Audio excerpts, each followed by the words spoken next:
Let's talk about a historical paradox. Imagine a superpower that stays in a state of total grinding war for over 6 centuries. From the Balkans to the Persian Gulf, this machine never turned off.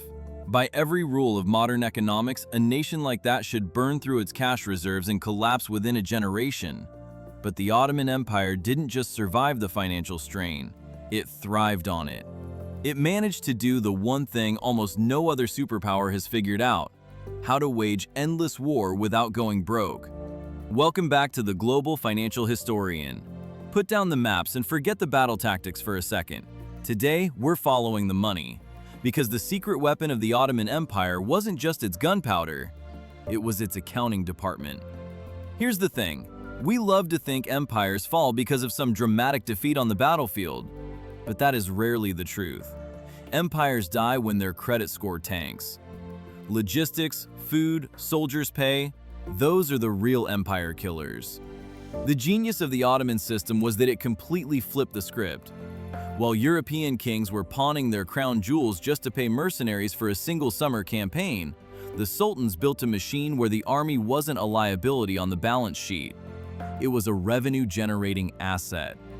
They didn't just fight wars, they treated conquest like a scalable business model. To understand how this engine actually worked, we have to rewind to the late 13th century in Anatolia.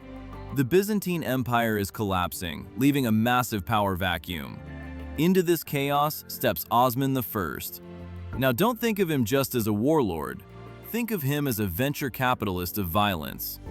For his early band of followers, expanding the borders wasn't an expense line item. It was pure profit.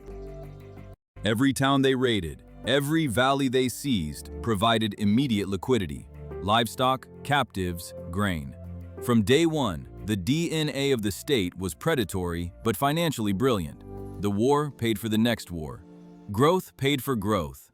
By the mid-1300s, the Ottomans had secured an asset worth more than any gold mine. Location, location, location. They physically sat on the crossroads of the known world. Picture this. You're a merchant. You want to move silk from China, spices from India, or timber from the Black Sea to the markets of Europe. Well, you have to go through Ottoman checkpoints.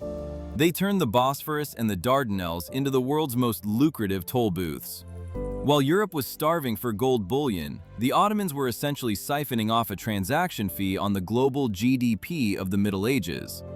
They held the keys to the gates, and they made sure everyone paid the cover charge. But here's the problem. Toll money is great, but it can't feed an army of hundreds of thousands. The single biggest headache for any government, then and now, is the military payroll. The Ottoman solution? A masterpiece of financial engineering called the Timar system. Here's how it worked. Instead of paying their cavalry, the Sipahis, in cash, the state paid them in dirt. Literally.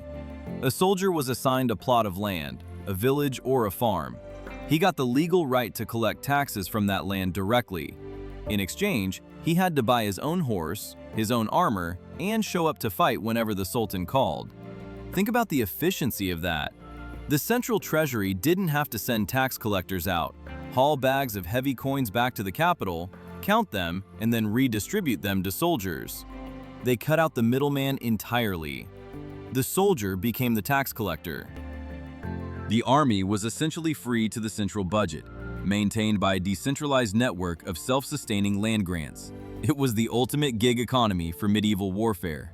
So the cavalry was funded by land, but the elite infantry, the famous Janissaries, were funded by something much darker and more controversial. Standing armies are incredibly expensive. Why? Because you have to feed and raise a human being for 18 years before they can even hold a musket. That is a massive sunk cost.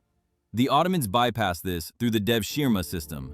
They levied a tax not in silver, but in children, taken from the Christian subject populations of the Balkans. It sounds cold because it is. But strictly from an economic perspective, this was the outsourcing of child-rearing costs. The empire acquired human capital that had been raised on the dime of village families, and then centralized their training.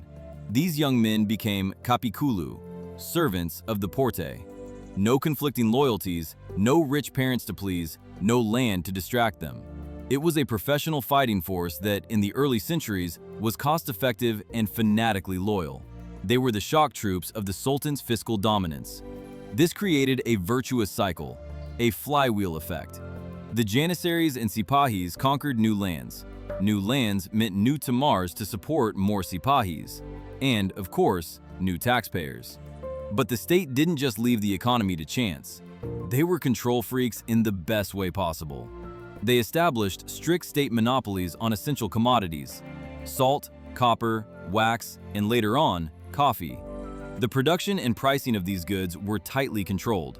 Think of it as the medieval equivalent of nationalizing the energy grid. By owning the supply chain of things people used every single day, the Sultan ensured a baseline of revenue that kept flowing even when trade routes had a bad year. So, if this system was so perfect, why did it break? Simple. The world changed and the Ottomans didn't. The system relied on two things: constant expansion and a monopoly on trade routes. By the 17th and 18th centuries, both of those evaporated. The European Age of Discovery happened. Portuguese and Spanish ships figured out they could sail around Africa to get to Asia. They ghosted the Ottoman toll booths entirely. Transit revenue crashed. Internally, the Timar system started to rot. Local warlords began treating their land grants like private property, rather than a service contract. And the Janissaries, the once loyal servants, morphed into a powerful interest group. A deep state that demanded higher pay, blocked reforms, and even murdered sultans who tried to cut their budget. The cheap, efficient army became a bloated, expensive mafia. The death blow, however, wasn't a sword. It was a loan. In the 19th century, desperate to modernize and keep up with European tech, the empire broke its own golden rule. It started borrowing. They took loans from French and British banks at absolutely predatory interest rates. It turned into a sovereign debt Ponzi scheme. They were borrowing new money just to pay the interest on the old money. In 1875, the inevitable happened. The empire defaulted. By 1881, the Ottoman Public Debt Administration was formed. Sounds boring, right? It wasn't. It was a foreign takeover. European bureaucrats sat in offices in Istanbul, collecting Ottoman taxes and sending the cash directly to Western banks. The empire had lost its sovereignty not to an invading army, but to a group of creditors. The fall of the Ottoman Empire isn't just ancient history, it's a warning shot for the 21st century. If you look closely, the mechanisms haven't changed, only the buzzwords have. The Timar system? That's mirrored in modern military contracting and privatized logistics, states trying to keep huge armies off the direct public payroll. The fight for trade routes? That's the fight for energy pipelines and shipping lanes in the South China Sea today. And the debt trap? Just look at the sovereign debt crises in the developing world, or the ballooning deficits of major superpowers. The lesson of 6 centuries is clear. Military might is just a derivative of financial health. You can have the strongest army on the planet, but if your balance sheet is bleeding, your empire is already dead. History doesn't just repeat, it audits. Subscribe for more.